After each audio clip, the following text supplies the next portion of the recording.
Good morning. I'm Jim Spencer. I'm the Executive Director for the Bluefield, West Virginia Economic Development Authority. And we'd like to welcome our partners. This is the first time we've done a training in conjunction with partners, the City of Welch, the McDowell County CVB, the Mercer County CVB. And recently I had the privilege of being in Welch talking to some folks, and Jennifer and I were talking there. She's with the CVB about TripAdvisor and some things like that. And I told the story that when I first came to the city, it was not flattering 7 years ago what we were pushing out to the world that there is to do in the city. And so we're trying to jointly fix that. And you say, well, that's on the businesses. Well, to a degree it is. Each business is responsible for themselves, but also local government needs to do that. You need to put forth what you have to offer. And I learned a long time ago, if you don't tell your story, somebody else will, and you probably won't like how they tell it. Matter of fact, this is a very nice brochure done by Giles County. My parents live there, not far from the New River. It's very nice. The problem with this is it's static. So when I was in Winston-Salem last week, I wanted to find things to do. I had a couple of days there. Rather than picking up brochures, I went online looking to see what people reviewed and said are the top things to do. If you only got 2 days there, you don't want to do the worst things on the list. You want the top things. And so today's session is going to talk to you about how to get registered and move the things up so you can get more visibility in your business. For the folks here, we gave you a wooden nickel. It basically is a round to it. I'll give the folks in Welch one next time I'm down. About whatever you do, get to it. Whether it's marketing your business, expanding, whatever, let us help you, and we're here to do that. So we appreciate our partners on today, and I will turn it over to Savannah Carabin. She is our operations manager. Savannah. Thanks, Kim.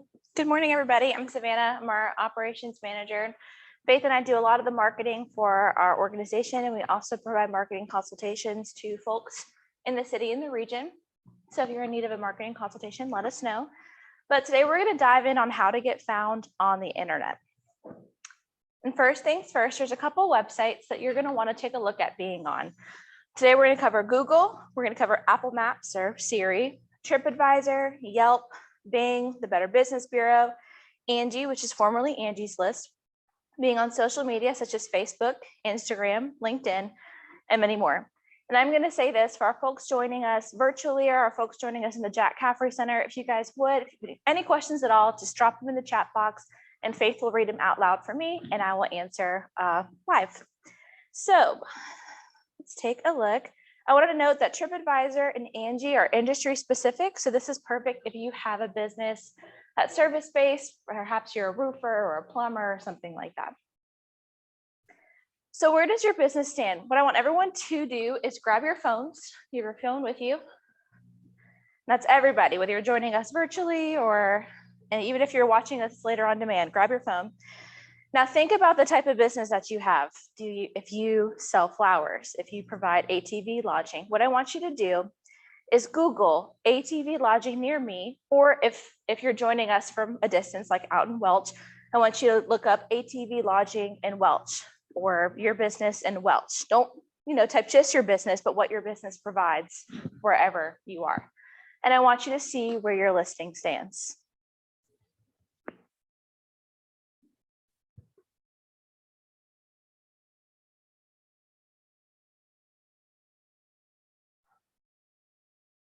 And when you found yourself, just look at me so I know that you're ready. No rush.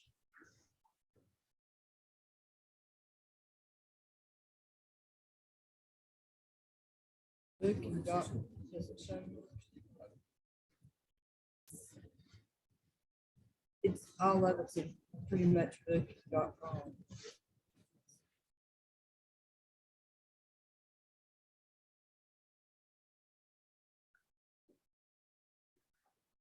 All right, Brandy, I'm going to pick on you. What did you Google? I Googled forest near me, wedding decor near me. So folks joining us virtually, Brandy does silk bouquet flowers for weddings and other occasions. So she Googled florist near me and wedding decor near me. And where did you appear on that list of items? You were not there. Okay, so she says she was not there unless she Googled her specific business name. And let's raise of hands. And I can see you guys who are joining us from Welch, raise your hand if that same thing happened to you. Yeah, quite a few. Now, raise your hand if your listing was not number one. Raise your hand if your listing was number one. Nice. We've got 2 in here. Something to think about, and that is SEO.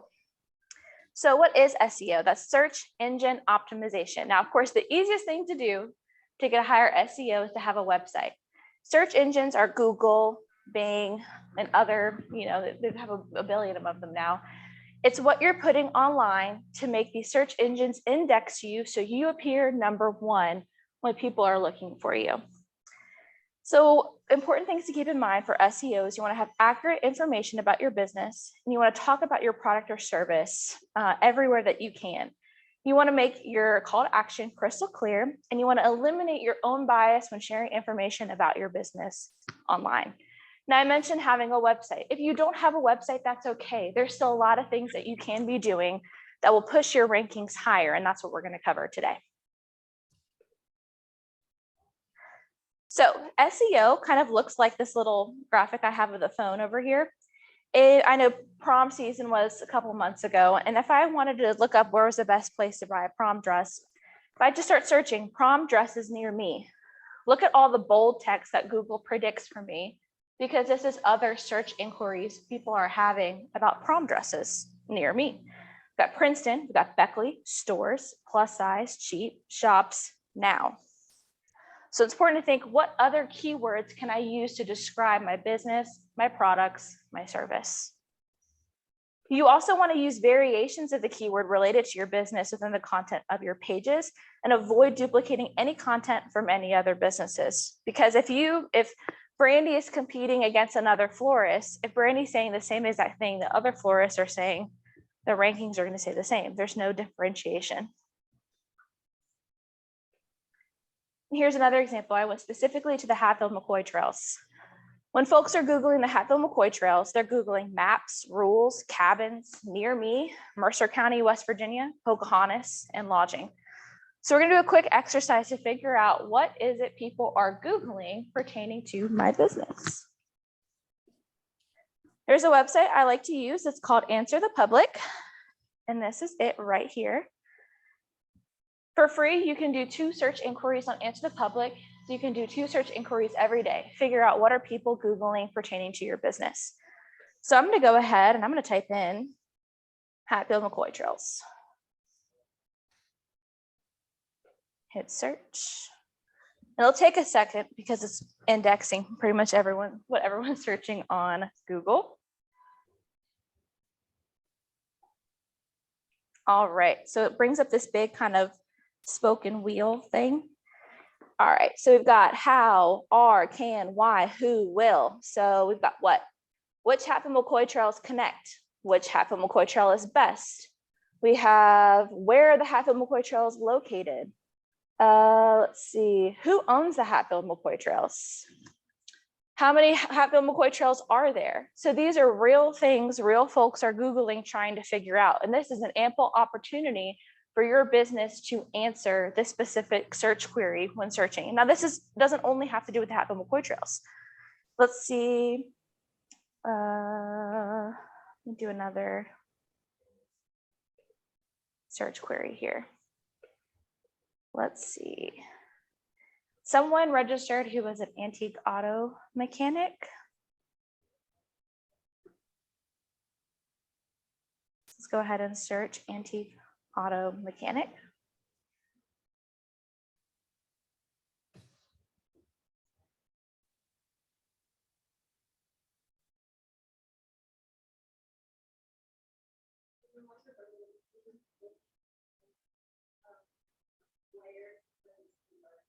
Sure. So Faith had a great question. She suggested, where would you put some of these keywords? I would highly recommend, if you're posting on Facebook, answer these questions on Facebook. Posting on Instagram, answer these questions on Instagram. We're going to cover having a Google business profile. You can answer these questions in your Google business profile.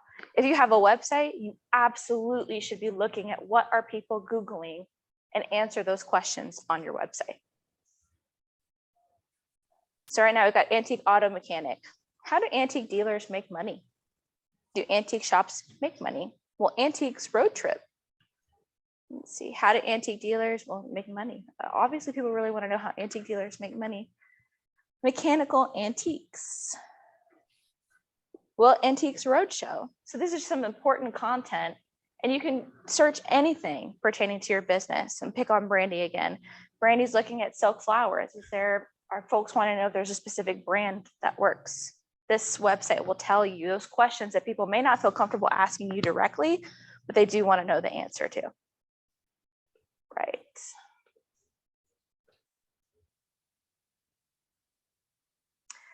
So by implementing these simple techniques, you can help your business's chance of ranking high when searching even better. So let's talk about Google Business Profile. If you walk away with one tip or trick about something to implement today, it would be registering with Google Business Profile. Now, this is formally called Google My Business, and I've been referring it to that for years. So if you hear me say Google My Business, please know I mean Google Business Profile. So why should you have it? You can update your holiday hours, you can add new products, you can showcase reviews, your menu, and so much more. For instance, just like we did that exercise where we Googled our industry and near me, I did cupcakes near me, and Sweet Things Cupcakery Boutique out of Bluefield popped up first. And I'll tell you why. She has an active Google My Business profile. And right away, we're able to see her products, menu, reviews, photos. And because she's plugged in her information, if I hit call, it'll call her. If I hit directions, it'll automatically load in Google Maps or Apple Maps, your choice. I can share that Google Business Profile with a friend. So maybe I'm planning a birthday party. Hey friend, look at these cupcakes I want to get. She's offering dine-in, curbside pickup. She doesn't offer delivery. She has her address. She's located in the National Employees Federal Credit Union. Can't tell you how many times I drove straight by her building, not knowing where she was. But if I looked here first, I would have had an idea. So in order to claim your Google My Business profile, you're going to Google yourself and you'll find your listing. You're going to scroll all the way down and it says own this business, claim it now. And if you get this box, it says someone else may manage this business profile. Take a look at this little email snippet it provides. See if that's your email address. If it is, go ahead and log into your Google and then go to Google My Business Profile. I have the link down here and the link will be available for you guys in an email after this class. If it doesn't belong to you, you can request access or go through the account recovery help guide, and that Google should be able to help you restore access. Savannah. So let's take a look at Google Business Profile. So this is what another complete Google Business Profile looks like. We picked Ashland Resort. We've got right away, it's got 4.7 stars. That's good to know. Think, and I mentioned previously, kind of eliminate your own personal bias, right? Think about you if you wanted to visit your own business. What are the key things that you're looking for? Right away, I see they have 4.7 stars. They have 563 reviews. That's pretty impressive. I'm willing to bet that those reviews are pretty accurate. Right away, you can see prices, reviews, location, photos. Again, I can call, get directions. Now I can bookmark this to my Google profile. And you do not have to have a Google profile in order to do this. And folks searching for you don't have to have a Google profile. You can see where they're located. Now it says add business hours. Since they're a hotel, they probably have, I say hotel, but lodging accommodation, probably don't have specific hours, but there is an option to say always open or appointment or so on and so forth. Google can also pull your availability. So check in, check out, and it can check when you're available. And that's something that you can easily plug into your Google Business Profile. And we'll cover that. It gets about this hotel, and then it goes into the amenities. How many of you guys have ever had to travel somewhere and you're like, I wonder if this place is kid friendly? Sometimes you don't know unless you call and ask, or you just go and realize it's not kid friendly, right? But ADA accessible, so on and so forth. So this is what the inside of Google Business Profile looks like. So right away, when I log in, I kind of see this cool little box here. I'm able to see, and this is like the past 30 days, there were 692 searches for our organization, the Bluefield EDA. I'm able to see here, the green means direct. That means people found our profile for just searching for our business name or our address. And discovery means people who found our business profile by searching in a category, product, or service. So remember when I said Google cupcakes near me? More people are finding us because they're searching for business help near me or business plan near me. Will you, Yes. yeah, unmute your mic. So we have a question from the folks in Welch. They said, how often should we update this? And if we're referring directly to Google Business Profile, you should update your Google Business Profile as much as you have information. So if you know you're going to be closed for Memorial Day, you can go in and tell Google you'll be closed for Memorial Day, and Google has a holiday hours. If you are showcasing a new product or service, there is an option in Google Business Profile to make a post. So you can kind of turn, and here, I'll go back.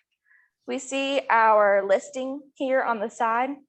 When you scroll down on your listing, about right here, she has products here, but another thing will say news or updates.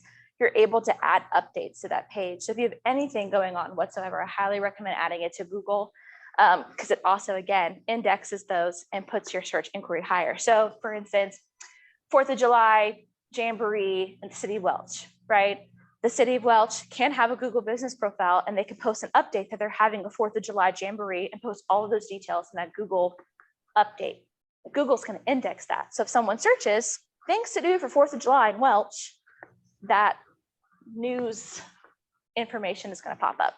It's like, I hope that answers the question, but the most information you have, always plug that in. So back inside of the Google Business Profile, we covered what direct and what discovery looks like. Then we're going to scroll down a little bit. This is also really neat. You can tell where customers view your business on Google.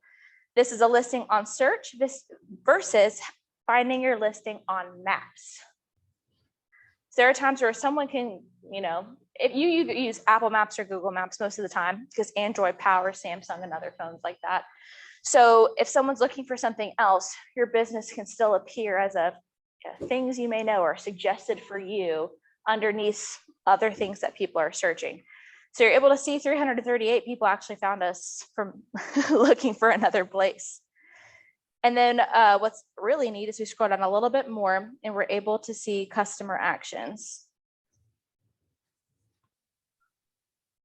So in the past month, we had 15 actions on our Google Business Profile. 10 people decided to visit our website.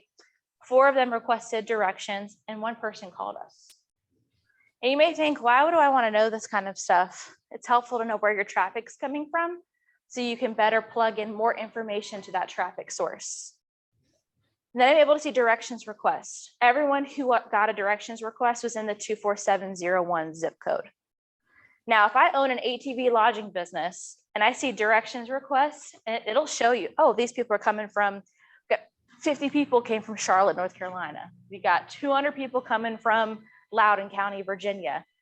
There you can start marketing or using your marketing efforts to target more people in those areas. So this will kind of create a map for you of where folks are coming from to visit your business. Phone calls, we don't get a whole lot of phone calls, but it did tell us we got 1 phone call on Friday and they came from Google. Now, photo views. What's really neat is this is the number of times your business photos have been viewed compared to photos from other businesses. Now, there isn't a whole lot of economic development authorities that are on Google Business Profile, so we're not going to get a really accurate rating. But if I have an ATV lodging business, you can post photos. Like I said, if you have those updates, we encourage you to post those photos, news updates, stuff like that. Businesses like ours, we had 954 photo views compared to us, 6. And it says your photos received 99.4% fewer views than similar businesses. That's on us. We could be posting more, right? So this will be a direct comparison between you and your competitors.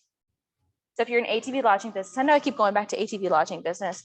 If you're an ATV lodging business and you're posting photos, you tell it that you're a lodging industry. Google knows where your area is. It'll put other lodging industries and other photos that are posted and give you metrics in comparison. How well are you doing? Dana, we have also another question and then we'll get to yours.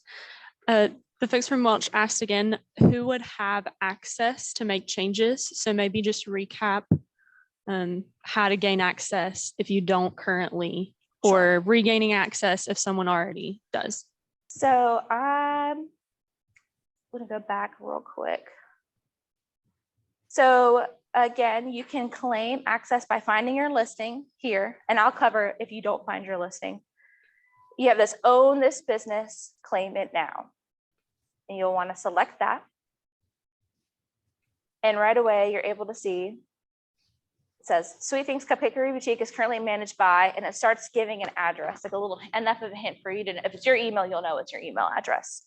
If it's not your email address, you're going to want to ask around. If you own a business, say something like, FitRec or something like that, you just may have to ask a couple coworkers, hey, did you make a Google business profile, and get access? If this is not you, you will want to go through the account recovery help guide in order to get access to your business.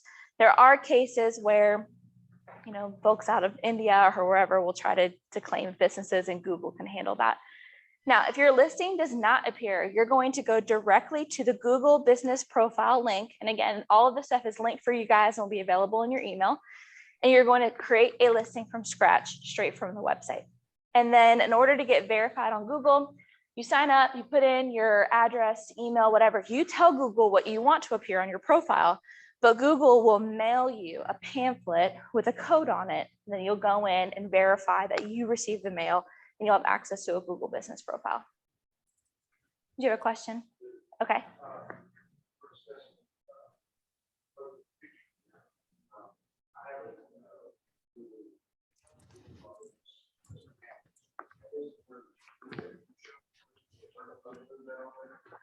I sure can. Here, I'm going to get through, and he asked, I mentioned that posting photos on Google business profile, and asked for a demonstration on how to post those photos. And what I'm going to do is I'm going to walk us through insights really quick, and then I'll log into our Google business profile so you can take a look, okay?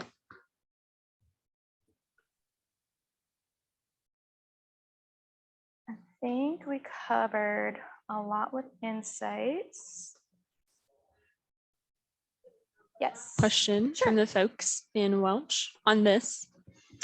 So if you want more than one person to make changes, should you use a general email? Yes, you can. For instance, in our organization, we do. However, if you notice where it said that email address at the top, and there's an option to request access, if you have a Google business profile for Buzzard Jaws, Hope Nichols by Buzzard Jaws, right? And you hire an intern to do your stuff. Perhaps you really don't want your intern to have access to your main email account.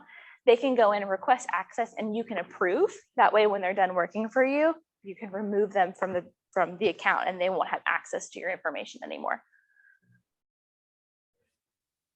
And for that process, it'd just be the same as your intern finding that listing, going to claim this business, and then requesting access. Okay, so we're going to go to our Google business profile. Faith, can I launch Chrome on your computer? Is that okay? You should be logged in. You see that for just a second while I log into our Google business profile.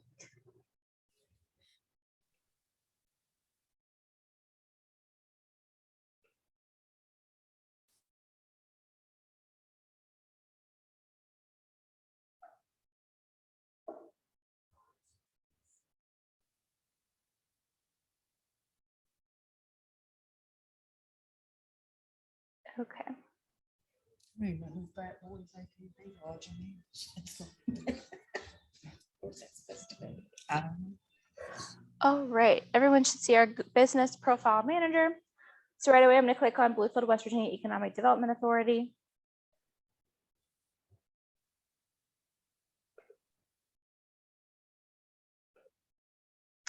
So this is what the inside of our Google business profile looks like.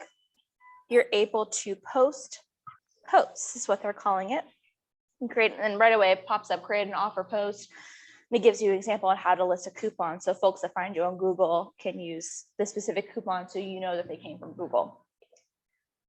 But from right here, and Google just did change their interface just a little bit. So bear with me, remember they went from Google My Business to Business Profile. So you're able to go to posts, and you can give a COVID-19 update, an offer, share what's new. You can share an event. You can list products. Now, when it comes to actually like when you're listing, let's Google us real quick, right? Like economic development. Here's our listing right here. I selected which photos we wanted to be seen from the profile here. You can do that by going to your info. And let's see, I'll go down here to photos. Here we go. You can do an overview by owner, by customer. Folks can visit you, like Google local guides can visit you and upload photos in addition, but you can put under 360 video, interior or exterior, and then you can select, like I have this is selected as our cover, I have this selected as our logo, and that's how you're able to add. All right, we're going to move to Siri. So right here, I asked Siri, ATV lodging near me. I'm going to show you guys exactly what popped up. First things first, if West Virginia ATV lodging, it says it's permanently closed. Okay, I'm not going to go there. Mama Dude's ATV lodging. Okay, doesn't have a picture, doesn't have any reviews. Okay, then I got ATV lodging in Welch, West Virginia, Hackman McCoy Trail, and it has no reviews, but it has some photos. So I'm more inclined to click the one with photos. That is just human nature. You're more inclined to click things with photos. So I clicked, okay, it's 15 minutes away from me. Here are some great photos. Right away, I'm able to see that this listing was indexed from booking.com. It has a good to know, it has a spa, Wi-Fi, parking, here's a phone number, here's an address. Great. Now, what if this information is wrong? Yes, and I encourage you, I mean, Siri would go crazy if we all asked Siri to look for our businesses right now. And I encourage you to look at Siri afterwards and ask Siri about your business and see what pops up. If it's wrong, here's my light version of Apple Business Register. And again, we'll be providing links where you need to go to update this information. So this is to update on Apple Maps only. And I'm pretty confident most of the folks taking this class really only need to update Apple Maps. I'll show you the other options, but this is the most important. You can go in and add a place if it's not there, or you can manage an existing place. And we recommend to create an Apple ID with your business email, and that's completely separate from your personal profile. And you do not need an Apple device to update your Apple listing or to have an Apple ID. And I'll tell you why it's important to update your Apple listing, even if you don't have an Apple device. So right away, if your business appears, you can select it and follow the prompts to verify ownership. And to add a place that doesn't exist, you just select that blue add a missing place to create a new listing. I picked on Brandy in my presentation here. So this is the full experience. Apple has a whole suite of products that you can use. If your business pertains to health, you can log in order for people to share data with you through the health app. Maps, this is the most important for us, right? We're going to do indoor maps, which enable indoor positioning inside your buildings or facilities. This is great if you have like a compound, right? And there's multiple businesses in a compound. But places on maps is going to be the most important part. First, if you do anything with Apple, make sure your Apple Maps listing is correct. You can also get a messaging for business accounts, and you can also say if you have a public Wi-Fi network. Now we're gonna move into Yelp. The really cool thing is Apple and Yelp are like best friends. If you put something on Yelp, it's gonna pop up on Apple. If you put something on Apple, it's gonna pop up on Yelp. Now, in order to add to your Apple business listing, like even more like photos and your amenities and all of that stuff, you're going to want to get your free listing with Yelp. And this is what the page looks like. And you're just gonna hit manage my free listing. The process is the same. You start typing in information about your business. You can select your business that pops up. If your business doesn't pop up, you can just go ahead and create a new listing. So just like Google Business Profile, you want to insert any and all information that you can, all of your amenities, answer those questions that people are looking for. So this is how it comes together. So when I have Apple Maps, and this is a legit exercise that I did, I went to Maps. I said, I want to find restaurants. Okay, I click restaurants. Here are all the restaurants that popped up. I decided on a whim, okay, I'm staying out this way. I'm going to click Benedet's. I apologize if I don't pronounce that correctly. Okay, I see it's 32 minutes away from me. Great, it has photos. Great, it has 5 stars on Yelp, even though it's only 1 review. I'll take it. Good to know. Takeout, wheelchair accessible, outdoor dining, full bar, free Wi-Fi, and accepts credit cards. Super important information to know. Right away has a phone number and an address. I don't need a whole lot. The only thing I could want more is having access to a menu before I go. Question. Sure.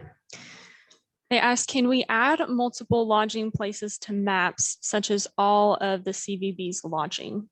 Yes. So you'll have that one Apple ID. And again, you're going to want to use an Apple ID that is separate from your personal account, especially if you already have an Apple device. Go in and you just start adding your listings. Now, I'm going to go back to where I was picking on Brandy for a second. You just add that place. Now I started typing Brandy's Bouquets and a Brandy's Bouquets popped up. It was spelled differently, but it was out of Huntington, New York. Obviously that's not the Brandy's Bouquet that's here. So we're going to create a new listing. But if you start typing, you know, Savannah's ATV lodging in Mercer County and Savannah's ATV lodging in Mercer County pops up with the correct address, you can click it and go through the verification process, which is usually pretty simple.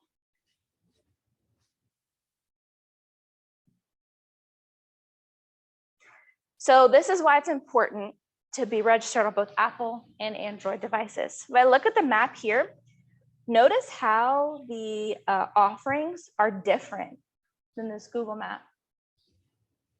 So two completely separate options of things to do or places to eat. This is why it's important to register your business on both. Anyone visiting you can have an Apple, Android, Google, Samsung, or any other type of phone. But lucky for us, it's pretty much Apple, which runs Apple products, and Google, Samsung, Android, whatever you have typically runs on Google. So let's talk about tourism-based sites. First up, we've got TripAdvisor. So right away, I did Things to Do in Welch. We've got the Kimball War Memorial and the World War I Memorial Building. We got Bluefield, we have the East River Mountain Overlook. We got Landmark Antiques, which is currently closed. This is an ample opportunity for you to place your business on TripAdvisor. And this is my personal opinion. This is not fact or the opinion of anybody else. TripAdvisor is the #1 most used tourism site. I don't know about you all, when I'm going down visiting Myrtle Beach, if I walk into a restaurant, they usually have that TripAdvisor like seal on the door. I'm like, I know this is going to be a good place to eat. Food for thought. So to get into TripAdvisor, and I'll provide you with the link to create a listing, you're just going to go in and it's right away, add a place to TripAdvisor. But here's the cool part.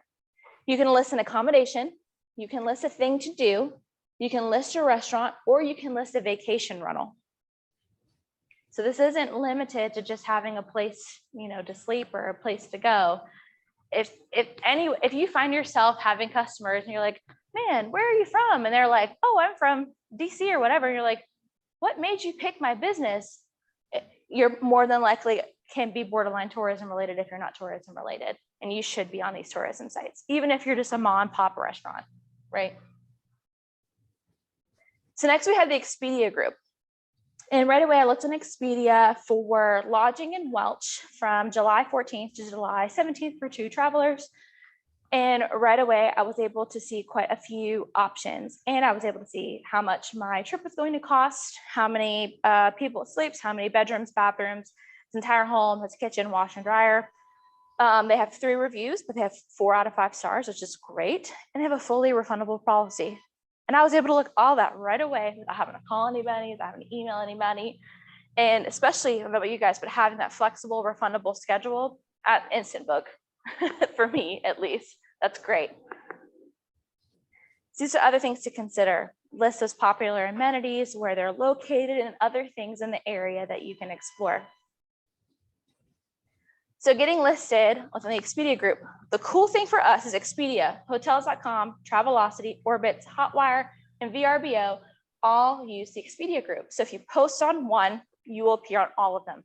However, I highly recommend you still go and check all of those individual listings to make sure all the information pulled over, there isn't any gaps or inconsistencies and something like that. So here's how it works for the Expedia Group. Your listing's free and it's easy to get started. You just tell them about your property. Then you sign up, terms and conditions. Then you're able to set time for and expectations for your guests. And you want to share what makes your listing special. Availability, rates, and right here, travelers like detail and love photos. Capture more business by including lots of both. Excuse me. Then you want to greet your guests because your listing's live. So let's talk about service-based sites. First up, we have Angie, which is formerly Angie's List. And again, I'll provide you guys with links right here. Just join our pro network. That's all you got to do.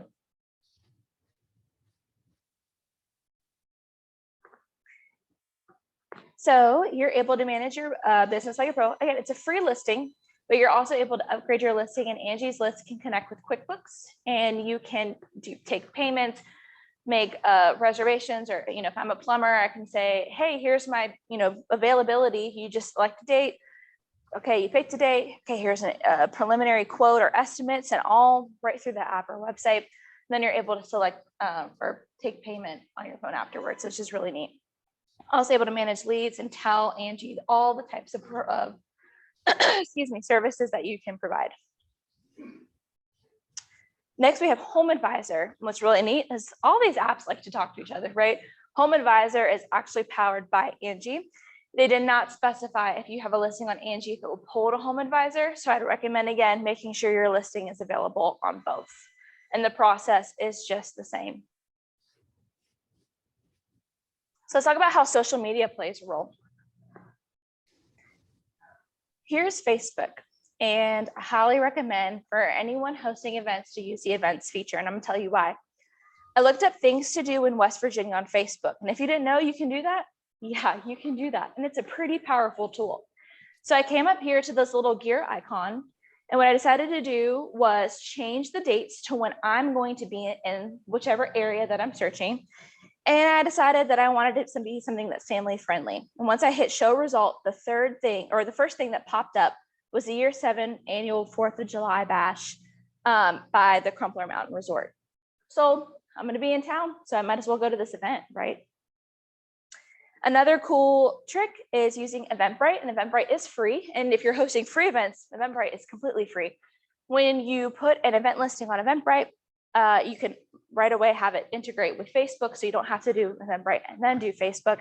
But Eventbrite is indexed by Google as well. So when folks are searching things to do in Bluefield this weekend, if you have an event going on Eventbrite, it'll be indexed by Google and appear. So you also want to make sure your page is up to date. So I decided I wanted to go to Crumpler Mountain's 4th of July bash. So I took a look, what is Crumpler Mountain Resort? Able to see, okay, it's a campground, it has an address, almost 2,000 people follow, boom, phone number, boom, email, boom, website. But they went in depth on the things that they provide in their description box. And when I went over to services, they listed all of the services that they provide. So perhaps I knew I was traveling to Welch and I wanted things to do, but in the back of my head, I was also searching for a place to visit or to stay. Here are the list of amenities. Oh, great, I can go tent camping after I visit the 4th of July bash. And this is full circle because Google will index your Facebook page as well, and it will impact how people find you on Google. And this is the space to make as many details available as possible. So for Instagram, you want to use hashtags and geotag your locations and encourage your guests to do the same. So on Instagram, searched Hatfield McCoy Trails. I looked at all these cool pictures. I saw this cabin. I was like, dang, this cabin looks really cool. I'd love to visit here with my family. So I selected this photo of the cabin. Now, the person who posted this picture is not the owner of the cabin. It's just somebody who was visiting, but they geotagged what the cabin company was. It's Local Goat ATV Resort. So I was like, oh, I'll just click on that, see what else is there. Boom. Savannah, can you explain what a geotag is? Yes. So the geotag is right at the top of this box here. I know this is like a circular thing. It says Local Goat ATV Resort. When you make a post on Instagram, you're able to put a location of where this post, was posted from. And this person put a geotag for Local Goat ATV Resort. Now, me just looking on the internet and looking for a place to stay, oh, this person stayed here or is visiting here. They geotagged it. I'm going to click on it. Cool. Here are all the other posts from the Local Goat ATV Resort. And then I can hit view information, address, hotel and lodging. The price is not too expensive. And here's a phone number. Now there's an option to claim this. That means Local Goat ATV Resort may have an Instagram and it's not connected to Facebook, or perhaps doesn't have an Instagram at all. And that's something to consider. And this is an exercise that you can do for your business. I'm looking up tourism spots near me, and I see someone geotagged something with my business, click your own business and see the kind of information that pops up. Is it accurate? Is there enough information? If there's not, you can make that change. So there are 1,000 ways to find your business, but are you where they search? So Jim had an experience in Winston-Salem last week where he went and he, as you mentioned before, you picked up a brochure, but that's a static piece of information and that can change. So you want to make sure you post enough to where people are able to find you and you're posting where people are looking. So I did things to do in Winston-Salem. The first website to pop up was TripAdvisor. The 15 best things to do in Winston-Salem 2022 with photos. And then Google has its own things to do category, especially the cool thing with Google is if you take communities and the more communities that post about their businesses, Google will say, obviously this is the place people like visiting. Let's go ahead and make a things to do category for the specific community, which is really neat. And you don't have to be a big community for this to happen.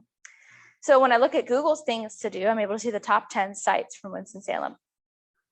An important thing to note is you want to eliminate bias when posting or sharing information and write as if the person reading has never visited your establishment or used your product or service before, because there's nothing worse than feeling out of the loop or feeling like you don't know enough to contact somebody. And I'm going to give it a great example. I'm not from here, but my parents decided to come down and ride the ATV trails. And they were like, man, like everyone looks like they just like kind of know what they're doing. What do I have to have a permit? That permit has to be fixed in my helmet. I don't get it. And I'm like, well, I don't know either because I don't ride ATVs, right? But I'm kind of like, hey friend, how does this work? How does this whole thing work? But I don't know about you all, but I hate kind of having to ask some random stranger, how does this whole thing work? That can feel kind of overwhelming. So if you're answering those questions on your social media, and this can be about anything, regardless, ordering soap flowers for a wedding, visiting the Fit Rec, anywhere you can think of, there are those questions people want to ask, but may not feel comfortable asking because they don't want to feel silly. So you want to go ahead and answer those questions for them. You also want to make your call to action crystal clear. So what is the next step for your potential client? Are they supposed to book now, get an estimate, learn more? Make sure your customer knows how to accomplish that next step. So we're looking right here, boom, contact us, boom, please call this number. You want to be as detail oriented as possible. So your business may be in Matoka, but you have phrases on your website, social media, or all those listings that say lodging on the Hatfield-McCoy trails that instantly links your business in Matoka, Hatfield-McCoy trails. When people are Googling Hatfield-McCoy trails lodging, there you are on a listing. The more things you can tie together, the better. Now you want to be careful of going overboard because you can't be everything to everybody all the time. Lodging, restaurant, tour guide, laundry service. Boom, boom, boom, boom, boom. That can get really cumbersome and really difficult. Focus on your strengths, focus on sharing your strengths and being as detail oriented about what you do the best, the most. And here are all the links. We'll be sharing this presentation with you all. And I'm open to answer any questions if any of our folks on Zoom.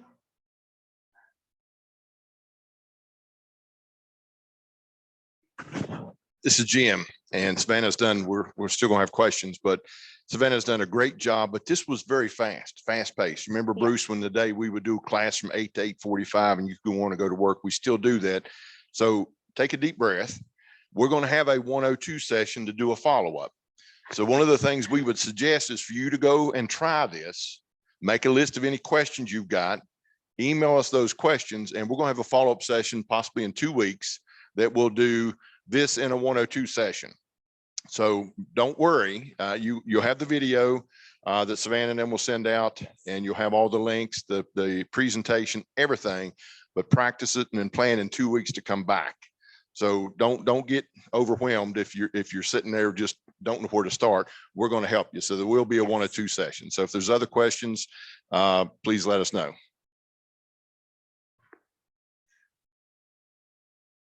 if you guys would be so kind, there is a survey. We will email you the survey, or if you're here, you can hold your smartphone up to the TV on that, or their smartphone camera up to the TV. And those of you on Zoom, if you're feeling tech savvy, you can hold your smartphone camera up to the TV and hover over the QR code, and it should pop up with our survey if you wouldn't mind to take that. But I am going to be sticking around if you have any questions. Like Jim said, this was a lot of information. These slides will be provided to you so you can scroll at your own leisure, but we will be providing a recording of everything that we've discussed today as well. So if there's any questions, drop them in the chat box, or folks joining us live, feel free to come up to me or just ask your question out loud. For those of you watching on YouTube, we will make sure that we have a contact link in the description box in the event that you have any questions. Thank you. Thank you.